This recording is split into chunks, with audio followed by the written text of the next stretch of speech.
दिल्ली सरकार को Delhi high court से बड़ा झटका लगा है।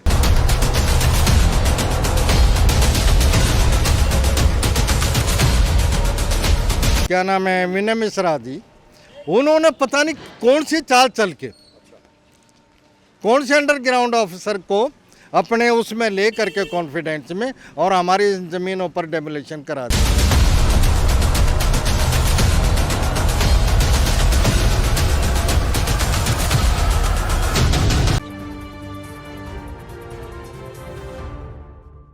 नमस्कार, मैं हूं प्रवीण और आप देख रहे हैं इंडिया टाइम 24 न्यूज़। लगभग 2 साल पहले द्वारका विधानसभा में टेकचंद नर्सरी को इलीगल बताकर उस पर बुलडोजर चलाने वाली दिल्ली सरकार को दिल्ली हाई कोर्ट से बड़ा झटका लगा है।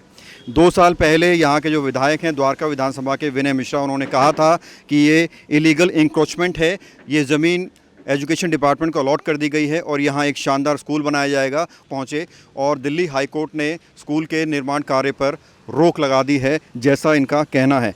मेरे साथ कुछ शख्स मौजूद हैं, इनसे बात करेंगे। सर, ये स्टे ऑर्डर कॉपी है आपके पास, क्या कुछ दलीलें आपने दी और क्या सोचकर दिल्ली हाई कोर्ट ने स्कूल के निर्माण पर रोक लगाई? सर, मेरा नाम हरी सिंह, नसीरपुर, सन ऑफ फुसाराम। ये 1974 में DLR एक्ट 1954 के तहत 74 सेक्शन के तहत गरीब आदमियों को एक एकड़ ज़मीन अलाटमेंट हुई थी 1974 में अंडर DLR एक्ट 1954 सेक्शन। तो तभी से हम इसमें खेतीबाड़ी करते आ रहे हैं। इसका टोटल जो एरिया है 393 खसरे का, इसका टोटल एरिया 149 बीघे 13 बिस्से है। अब ये इन भूमाफियाओं ने, जिसमें DDA पहले महाबल मिश्रा जी थे, वो DDA के चेयरमैन थे, उन्होंने भी इस पर कब्जा करने की कोशिश की, तब भी वो किसी तरीके से वो पीछे हटे। हम 74 से ही, सन 1974 से ही इस पर बैठ करके अपनी खेतीबाड़ी करते हैं, नर्सरी करते हैं, पशुपालन कर रहे हैं और मुर्गी फार्मिंग कर रहे थे। मुर्गी पाल करके अपना कुछ। 2 साल पहले क्या हुआ? 2 साल पहले समझ में नहीं आया कैसे क्या किया। वो जो यहाँ के लोकल विधायक हैं, क्या नाम है, विनय मिश्रा जी, उन्होंने पता नहीं कौन सी चाल चल के कौन से अंडरग्राउंड ऑफिसर को अपने उसमें ले करके कॉन्फिडेंस में और हमारी ज़मीनों पर डेमोलिशन करा दिया और डेमोलिशन करा करके यहाँ स्कूल का शिलान्यास कर दिया, जबकि कोई डिमार्केशन नहीं है।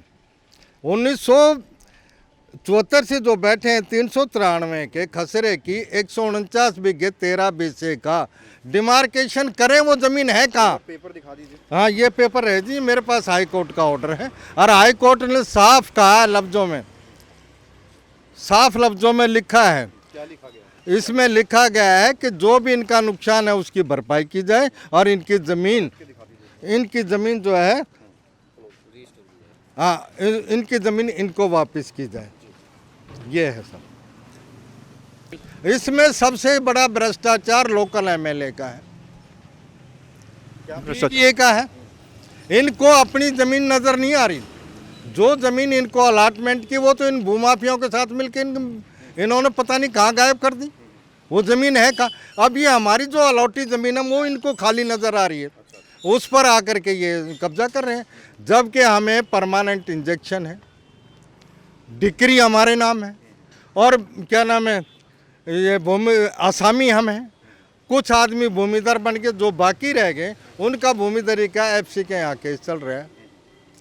जब तक अंडर ट्रायल केस है, ये कैसे कब्जा कर रहे हैं, समझ से बाहर है साहब। MCD या जो भी लोकल हैं, ये हाई कोर्ट और सुप्रीम कोर्ट से भी ऊपर हैं। ये किसी की नहीं सुनते। ये कहते हैं तो कागज़ का टुकड़ा है, इसको उठा के फेंको एक तरफ, और फोर्स बुला करके हमारे साथ मारपीट करी जाती है, हमारी डेमोलिशन कर दी जाती है, हमारी खेतीबाड़ी उजाड़ दी जाती है। ये हाल है। ये न्यायालय से भी ऊपर हैं। तो लगभग 2 साल पहले यहाँ टेकचंद नर्सरी हुआ करती थी और उस पर बुलडोजर चलाया गया, और अभी कुछ ही महीनों पहले इसके पीछे की जो ज़मीन है खसरा 393/14, उस पर भी बुलडोजर चलाया गया। और इन लोगों का कहना है कि गलत तरीके से बुलडोजर चलाया गया। इनका कितना नुकसान हुआ है ये इनसे जानते हैं। जैसा कि मैंने पहले भी बताया, मेरे यहाँ पे रामदास नर्सरी के नाम से नर्सरी चला रहा था, पोल्ट्री फार्म था और गाय और भैंस की डेयरी थी मेरे यहाँ पे। तो वो सारा मेरा नुकसान हो गया। मेरी रोजी रोटी का यही जरिया था। आज मैं 7-8 महीने से रोड पे आ गया, लेकिन अब जाके मुझे थोड़ा सा न्यायालय से सुकून राहत मिली है। कितना कंपनसेशन की आप जो है उम्मीद कर रहे हैं? कंपनसेशन तो हमें जो मिलेगा ही मिलेगा, उसका मेरा केस अभी चल रहा है ऑलरेडी। और दूसरा रेट पिटीशन जिसमें ये ऑर्डर है, ये अलग है। कंपनसेशन का कंटेम्प्ट में पहले से चल रहा है, उसकी डेट अभी नवंबर में है। ठीक है, पाली साहब आपसे बात करना चाहेंगे। सतपाल जी, क्या कहेंगे जो जो 2 साल पहले हुआ था, क्या कुछ वो मंजर था, क्या आपको बताया गया था और क्या कितना इलीगल तरीके से जो है इसको डेमोलिश किया गया? सर, जो ज़मीन हमें पालन पोषण के लिए, मेरे घर को चलाने के लिए मिली थी, आज मैं रोड पे खड़ा हूँ।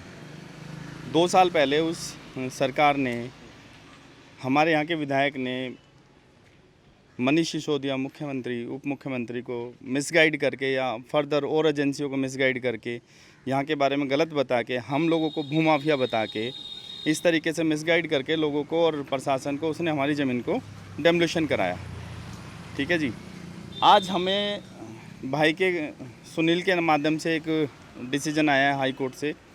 वो ये कहता है कि इस ज़मीन पे कार्य नहीं होगा। स्टेटस को है, मतलब कि ना ये कुछ कर सकते, अब इस ज़मीन पे ये कोई भी काम नहीं कर सकते जब तक हमारे यहाँ पे जो 74(4) की पेटिशन है वो डिसाइड ना हो जाए। चाहे वो अब 2 महीने में करता है, वो 2 साल में करता है, ये हमारे हाथ में तो नहीं है ना, प्रशासन के हाथ में है, SDM के हाथ में है। जिस दिन वो डिसाइड कर दे, अगर ज़मीन उनकी है तो भैया वो ले जाएं, हमारी है तो हमें कंपनसेशन दे दें। अगर ज़मीन चाहिए तो ज़मीन ले लो, लेकिन कंपनसेशन दे दो। बस मैं यही गुजारिश करता हूँ कि हमारी आवाज़ को और आप अच्छे से बुलंद करके इसको उठाएं। धन्यवाद। तो ये कुछ लोग हैं जो बता रहे हैं कि ज़बरदस्ती जो है इन्हें हटाया गया गलत तरीके से और इनका काफ़ी नुकसान भी हुआ है। और ये एक बार तस्वीरें दोबारा दिखाएं। यहाँ मुख्यमंत्री अरविंद केजरीवाल खुद पहुँचे तो कहा था कि 9 महीने के अंदर एक शानदार बच्चों का स्कूल बनकर यहाँ तैयार हो जाएगा। और आज पूरे 2 साल हो चुके हैं और काम वहीं का वहीं रुक गया है। कोई अंदर आपको लेबर नज़र नहीं आ रहा होगा, तस्वीरों में दिखा रहे हैं, कोई मिस्त्री नज़र नहीं आ रहा होगा। सरकारी संपत्ति है, सरकारी पैसा है, यहाँ लगाया गया और उसके बाद हाई कोर्ट ने जो है इस पर स्टे लगा दिया, पूरा काम रुक गया। तो ये वही जगह है जहाँ 2 साल पहले कार्यक्रम हुआ स्कूल के निर्माण के लिए। केजरीवाल जी आए, पूरी द्वारका विधानसभा की हर दीवार पर जो है प्रचार प्रसार हुआ कि इस तरह से हमने भूमाफियाओं से ज़मीन छुड़ाई है और यहाँ अब शानदार स्कूल बनाया जाएगा। लेकिन आज हाई कोर्ट का फैसला उन लोगों के पक्ष में आया है जो दशकों से यहाँ फार्मिंग कर रहे थे, इसकी देखभाल कर रहे थे। कैमरा जर्नलिस्ट संदीप के साथ प्रवीण, इंडिया टाइम 24 न्यूज़। खबरों से खबरदार रहने के लिए चैनल को सब्सक्राइब करें और प्रेस करें बेल आइकन।